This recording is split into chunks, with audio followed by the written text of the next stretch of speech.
If you think the story ended with her death, you're wrong. This is where it truly begins. Because pain doesn't die. It transforms. And Adaku was never truly gone. They thought it was over. They thought throwing her body into the forest like a cursed dog would silence her spirit. No burial. No prayers. No mercy. They thought her tears would sink into the earth and disappear forever. But what they didn't know is that when a child dies with pain in her heart, when an innocent is rejected by an entire village, the gods become silent. And the land becomes cursed. Adaku, the orphan girl they chased away. The one they mocked. Beaten by children. Spat on by women. Rejected by the chief priest himself. She returned. And this time, she came back not as a girl, but as a storm. A silent storm. Of revenge. So if you haven't heard her full story, go back and watch part 1. Because what happens now is not just horror. It's justice. The first to feel her wrath was the chief priest. The same man who looked into her eyes and called her cursed. The one who shut the door of the gods in her face. One night, while praying in his shrine, a cold wind blew through his heart. He tried to rise, but his body froze. His mouth trembled. And then, she appeared. Floating. Eyes glowing red. Dressed in the same tattered clothes she died in. Before he could speak, termites crawled out from the floor. Thousands of them. Into his mouth, his ears, his eyes. By morning, he was found dead. His tongue swollen. His eyes missing. The shrine began to rot. And the gods, silent. Then, it was the children. The ones who beat her for fun. Called her names. Laughed at her pain. They began to see her in their dreams. Calling them. Whispering their names by the window. Some ran mad. Some disappeared. The ones who were found had their mouths wide open, as if they died screaming. Then came the women. The ones who spat at her. Chased her with sticks.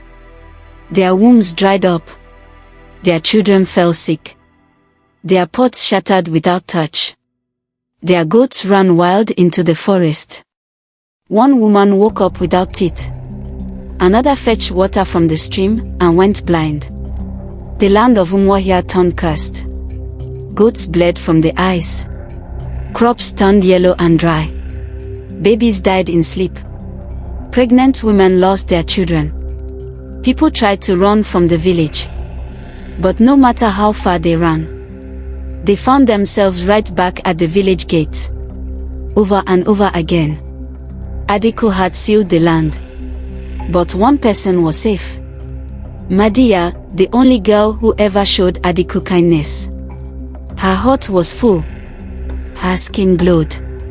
Her goats grew fat. Adaku protected her like a sister. One night, Adaku cried to the gods. Bless Madiya's womb, let her feel the joy I never had. The gods heard her. Madiya became pregnant with twins. And joy followed her everywhere. But the rest of the village, they were drowning in suffering. They cried to the gods. But the gods were silent. Then, they cried to Adaku. They sang. They danced. They poured wine at her grave. But she did not answer. One night, the king had a dream. He saw a forest. A crying girl in rags beside a fire. A voice whispered. Only Madiya can save the village. Only her voice can reach Adaku's heart. The king woke up in fear. He called for Madiya. He knelt before her. Begged her to speak to Adaku. But Madiya was angry. You want me to beg for those who made her suffer? Who laughed at her pain? Who beat her till she bled? The king wept. Please, help us. If you don't, we will all die. Madiya looked around. Mothers crying. Fathers kneeling. Children starving. Her heart broke. That night, Madiya went into the forest alone. She sat by Adaku's grave, lit a candle, and cried, "Adaku, it's me. I know they hurt you. I know they treated you like nothing. But please, don't let your pain hold your spirit hostage. Set yourself free, and set them free too." The wind blew gently. Then a soft voice whispered, "For you, Madiya, I forgive."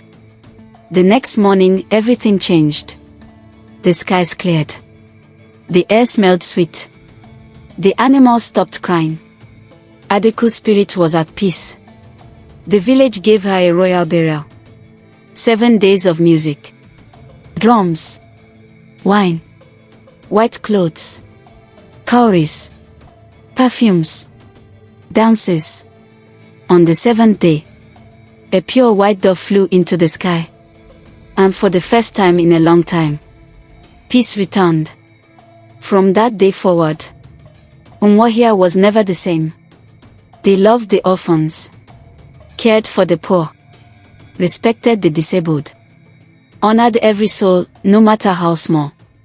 Every year, they celebrated Adaku's Day, the girl whose pain taught them how to love.